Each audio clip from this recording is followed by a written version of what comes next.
this game ends up going the distance here. Simply the incoming.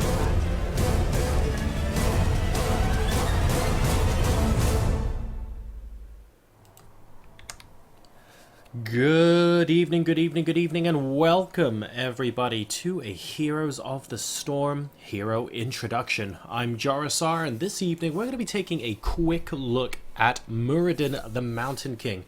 Now, those of you who have played Warcraft, and indeed Warcraft 3 previously, will probably know this guy pretty well. If you need any sort of confirmation whatsoever on how badass he is, he wears skulls on his back, and his beard has jewelry attached to it. I'm not really sure how much more I can emphasize how cool this dude is. Unlike Warcraft 3, unfortunately, you won't be able to pseudo-perma-stun your opponents. Ridiculous stun lengths, of course, for those used to playing human there. Oh, so much fun. But he does have some of the same abilities. We start off with Stormhammer, which, quite simply, throws his hammer at the enemy, and it stuns and damages the first enemy hit, so you do need a clear line of sight to your opponent's hero. Next up, we've got Thunderclap. Doesn't stun, but does slow as well as damage nearby enemies. Fantastic for crowd control. And the third skill here I quite admire and find amusing. Dwarf Toss. Little bit of a popular culture reference there, shall I say. And that actually leaps, rather than get tossed by someone, into an area and deals damage to nearby enemies. So, you can already see Muradin, very much a tanky sort of hero, very warrior class, and a lot of stuns and slows to go about it as well, designed to soak up damage and disable whatever target it is you happen to be taking out at the time, while your teammates dive in and absolutely pile on the hurt. The heroic abilities are Avatar, which of course again is very familiar to Warcraft 3 players, where you gain health and your attacks stun enemies. You don't become immune to spells, however. And finally we have Haymaker, which is basically the world's biggest piece of knockback I've ever seen. Definitely, at least in a Blizzard game. Deals a lot of damage to a single opponent and knocks the target way back, so that's kind of cool. The combat trait is Second Wind. This allows Muradin to regenerate a ridiculous amount of health when he's not taking damage.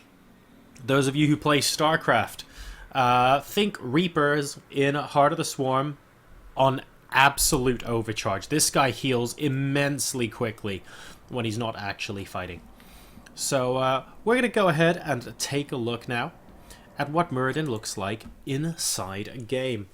And we also want to take a look at his abilities as well. His talents, that is. There we go. His talents that he gets as he scales up. So let's go ahead and take a look. You'll notice that some of these are grayed out at the moment. Apologies for that. In the technical alpha, even if you've reached the required level to get all of them, they seem to not work very well inside a single player game. So bear with me as I talk through them. At level 1, you will get 4 choices. You've got Path of the Warrior. Your hero gains 25 maximum health every level. Generally speaking, if you're tanking, you probably want to be going for that. You've also got Skullcracker, which is kind of fun. Every 4th attack against the same target will stun them for a quarter of a second. But you are a melee hero, so it will take a little bit of effort to get 4 hits in a row on the same target. Perfect Storm, where your Stormhammer's damage permanently increased by 5 every time you hit a hero. Hey, you know, if you're feeling pretty confident with your aiming, you might as well give that a go. And Infused Hammer, where it gets you a little bit of mana back each time that hits someone. This could potentially be quite useful, because as a hero that relies so much on stun to control his enemies, you'll actually find that you lose your mana very, very quickly indeed. So a little bit of refundage on that cannot possibly go amiss. At level 4, we've got Amplified Healing, which increases the healing taken and regeneration effects by 30%. I tend to ignore this on the grounds that it tends to only be useful when you're out of combat and doesn't help you so much in combat. And my goal is to stay alive as long as possible and to do as much stun damage in combat. But you can play this here a variety of ways. Landing momentum increases the movement speed of Muradin by 20% for 2 seconds when he lands when you use Dwarf Toss. That might be useful, for example, if you're chasing an enemy hero down who's on low health, or you want to get into stun range or something. Just boosts your chances of getting into range a little bit. Crowd control, where each enemy hit by Thunderclap reduces the cooldown on Thunderclap by half a second. So imagine, I believe Thunderclap has an 8-second cooldown. So basically you can cast it immediately if you somehow manage to hit 16 enemies with it. You probably aren't going to get that big, but there are certain situations where that could be quite fun. And finally, Thunderburn. It leaves a zone on the ground that explodes after a second and a half, dealing damage and applying a slow for 2 seconds as well. So what that means is after you've slowed and damaged your enemies, a second and a half later, well, the same area does it again. Or a possibly slightly smaller zone. They might be constantly tweaking this. Level 7, you've got Block, which periodically reduces basic attacks by 50%, and you've got up to 2 charges on that. Battle Momentum, basic attacks reduce your cooldown by half a second. Stormbolt, Stormhammer starts piercing and hits an extra target. Pretty useful, especially if you're in middle of the map kind of ganking situation where you're trying to get that stun and damage off on 2 heroes instead of 1. Sledgehammer. Stormhammer does double damage to minions and structures, and stun structures for 3 seconds. So useful if your role in the game turns out it feels like a little bit more of a pushing kind of role and you're less involved in those team fights. And finally, you've got Searing Attacks. And you can activate to increase your basic attack damage by 50% for 5 seconds, but it does cost 20 mana per hit. Now, personally, with almost all builds, I'd steer clear of this, but I'm sure some people can make it work, because mana is already a very valuable commodity for Muradin. And to be honest, in between using all your stuns and stuff, and the fact that you have to have a melee range in order to attack someone, I feel like Searing Attacks is something that's a lot better on ranged heroes than it is on melee. That said, I'm sure I can find some funky build where this could end up being quite fun, but as a general rule, I tend to steer clear. And then at level 10, of course, we have the heroic ability we discussed, Avatar and Haymaker. I'll show you both of them in a sec. I personally prefer Avatar. At 13, the talents we've got Burning Range, which deals 30 damage a second to nearby enemies. We've got Spell Shield, which reduces the damage received from hero abilities by 50% periodically and stores up to 2 charges. So could be useful if you're constantly in the center of the fight. Useful to bear that in mind. Third Wind, which increases second wind's health regeneration rates, and it activates at 40% health instead of 30% health. So again, healing faster out of combat, not while in combat. And finally, Dwarf Launch increases the range and impact radius of Dwarf Toss by 50%. At level 16 now, nearing the end, we've got Imposing Presence. Enemies that attack you have their own attack speed reduced by 30%. You can see why, if you're in the middle of a team fight, this could be quite useful. Executioner. Basic attacks deal 50% more damage against slowed, rooted, or stunned targets. Useful, for example, if you were going up against... Where is it? I'm trying to find what I was looking for before. But basically, if you have skills... Here you go. Increases the movement speed of Muradin by 20%, 2 seconds upon landing. Remember we were talking about how if you're chasing down an enemy, this could be useful? Well, guess what? This kind of stuff could be useful as well. Imagine you chasing down just in range to get a stun off, you stun them, and then your basic attack does 50% extra damage as well. So these kind of things can start combining quite well with Muradin. You can already see how you might be able to get some almost assassin-style builds coming up here as you chase enemies down. Heavy Impact. Enemies hit by Dwarf Toss are stunned for 3/4 of a second, so all of a sudden you have another stun at your disposal. I really like this skill personally, and at the moment, the way I'm playing it, choose this talent when I hit level 16. Then you've got Stone Form. Activate to heal for 40% of his maximum health over 8 seconds. Second Wind is deactivated during this period, which means if you go below 30% health, you can't just randomly start whooshing up your regeneration rates to ridiculous levels. But still very, very good, and might be useful in a team fight where you're slowly taking damage. And finally, you've got Rewind.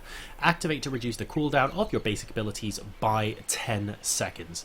So that could end up being quite useful as well, especially if you want to get a second stun off very, very quickly. And finally, at level 20, we've got Resurgence of the Storm, where upon dying you revive after 5 seconds. Fury of the Storm, basic attacks bounce twice to nearby enemies for 50% damage. So that can be quite fun, especially if you're, I don't know, let's say you're on Haunted Mines and you're just farming for experience, just able to kill those minions off that much faster. Unstoppable Force increases the duration of Avatar by 30% and the duration of crowd control effects by 75%. So what this means is if someone stuns you, it's only a quarter as effective while you're in Avatar mode. So that can be pretty cool. And finally, we've got Grand Slam, which increases the damage of Haymaker by 50% and the knockback distance by 40%. So let's go ahead and hop into a game and see what this guy can do. So let's go ahead here, toggle some minions, let's get a little bit of fight on with Muradin. And let's see what he can do in actual combat. Hey, why does Malfurion get a rainbow mount? I want a rainbow mount. Unfair, and we appear to be going up against Arthas here in this lane. Now, a great way to initiate with Muradin is to use the Dwarf Toss, immediately followed by the Thunderclap. It certainly announces your presence. It's great in terms of crowd control, and generally speaking, puts you right in the thick of things.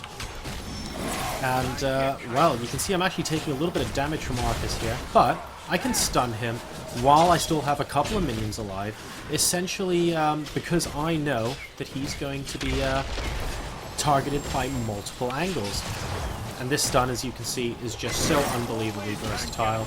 Oh, and it looks like he's getting away here, so I'm just going to activate my Avatar and Dwarf Toss to get closer into the action.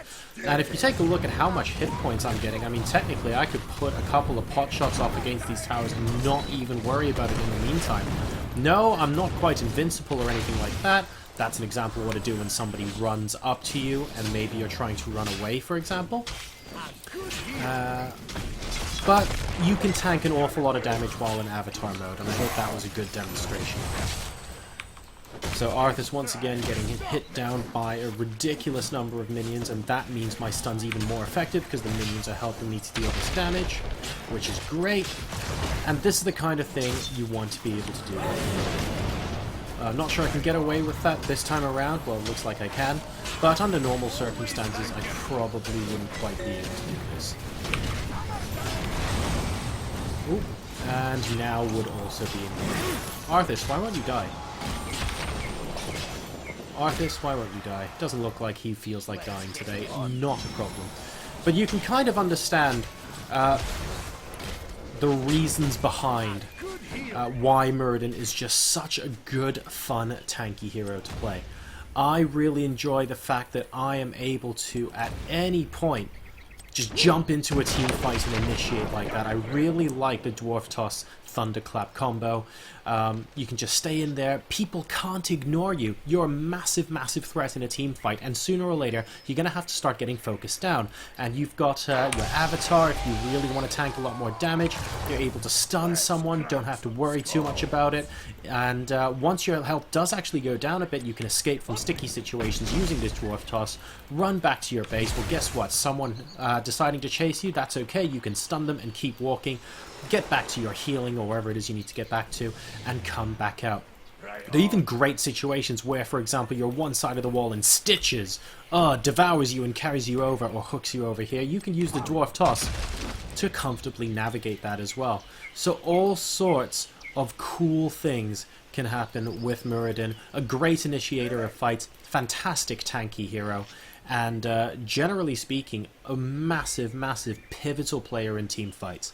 A lot of fun to play, and I hope you guys will join me in finding him a lot of fun to play, and that this guide of sorts has helped you a little bit to understand what playing Muradin might be like. So this is Jarasar, guys, signing off for now, and I'll be back with more hero introductions from Blizzard's Heroes of the Storm in a little bit. Take care.